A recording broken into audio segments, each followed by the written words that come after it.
Assalamualaikum warahmatullahi wabarakatuh. Perkenalkan, nama saya M. Arya dengan NIM A1A322014 dari PPKN Angkatan 2022. Tujuan saya membuat video ini bertujuan untuk memenuhi UTS mata kuliah Hukum dan Konstitusi. Di sini saya akan sedikit menjelaskan mengenai sejarah perkembangan konstitusi di Indonesia.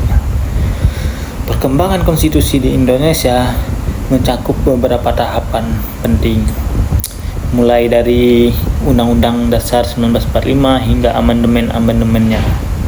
Konstitusi pertama yang dilakukan adalah Undang-Undang Dasar 1945 yang disahkan pada 18 Agustus 1945, sehari setelah proklamasi kemerdekaan Indonesia.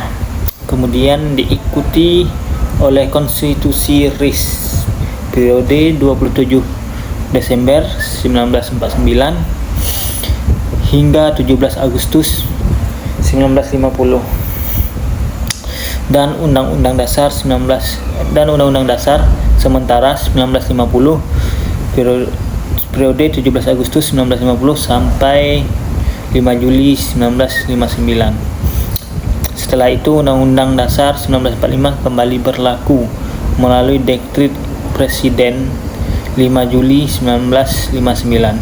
Sejak saat itu, Undang-Undang Dasar 1945 mengalami 4 kali amandemen. Nah, pada tahapan perkembangan konstitusi di Indonesia, Undang-Undang Dasar 1945 itu disahkan pada 18 Agustus 1945 sampai 27 Desember 1949. Konstitusi ini merupakan dasar negara Indonesia yang pertama kali disahkan oleh PPKI sehari setelah proklamasi kemerdekaan. Selanjutnya ada Konstitusi RIS periode 27 Desember 1949 sampailah 17 Agustus 1950. Konstitusi ini berlaku selama periode Republik Indonesia Serikat yang dibentuk setelah Belanda mengakui kedaulatan Indonesia. Lanjut, yang ketiganya ada Undang-Undang Dasar sementara 1950 periode 17 Agustus 1950 sampai 5 Juli 1959. Konstitusi ini berlaku selama masa transisi dari RIS ke negara kesatuan sebagai upaya untuk mengatasi ketegangan politik dan sosial yang terjadi pada saat itu. Lanjut kembali ke Undang-Undang Dasar 1945 yang mana disahkan pada 5 Juli 1959 sampailah sekarang melalui Dekret Presiden Indonesia kembali ke sistem pemerintahan berdasarkan Undang-Undang Dasar 1945. Selanjutnya ada amandemen Undang-Undang Dasar 1945. Sejak tahun 1999, Undang-Undang Dasar 1945 telah mengalami 4 kali amandemen yang bertujuan untuk memperbaharui dan menyesuaikan konstitusi dengan perkembangan zaman, seperti mempertegas hak warga negara, selanjutnya itu memperkuat demokrasi serta memperkuat lembaga negara. Nah, mungkin itu penjelasan saya. Lanjut pada kesimpulan penjelasan saya tadi ialah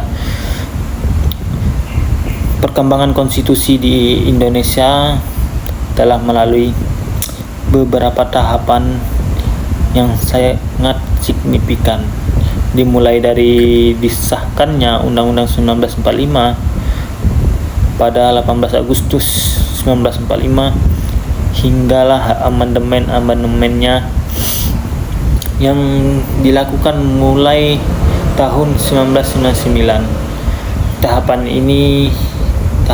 ini tentunya mencakup masa berlaku Undang-Undang Dasar 1945, Konstitusi RIS, Undang-Undang Dasar sementara 1950, dan kembalinya Undang-Undang Dasar 1945 melalui Dekret Presiden 5 Juli 1959. Selama periode tersebut, Undang-Undang Dasar 1945 ini cukup banyak sekali mengalami amandemen, yaitu 4 kali.